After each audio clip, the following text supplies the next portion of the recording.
How tragic a story can there be if it's just a painting? A king living in a city called Pitre, built by himself in Normandy, became extremely attached to his daughters after the death of his wife. When his daughters grew up and reached marriage age in order not to be separated from them, he comes up with a plan of his own. His aim is to put the candidate who wants to marry his daughter through a test that is impossible to win. When suitors began to arrive for his eldest daughter, he told them that he would take his daughter in his arms and marry her off to the first person who would come to the top of Mount Pitre without stopping or resting. Many nobles try, but most faint before they even get halfway. After a while, the son of an earl in the realm falls in love with the king's eldest daughter, and she reciprocates his love. Time passes and they meet secretly all the time.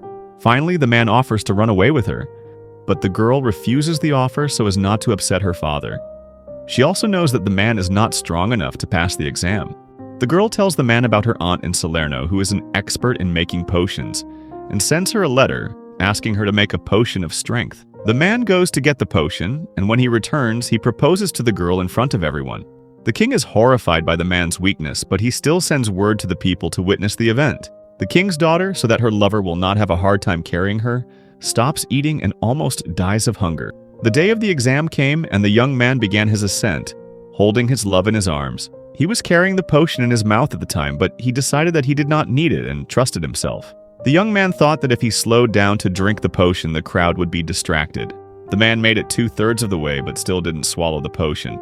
He managed to reach the summit without stopping, but as soon as he left the girl, he collapsed from exhaustion and died right there. The young girl who took the man in her arms was devastated to see him dead. She too died there because of her hunger that had lasted for weeks in this terrible sadness. When they could not get any news from them, the king and his soldiers went upstairs and found the bodies of the two young men.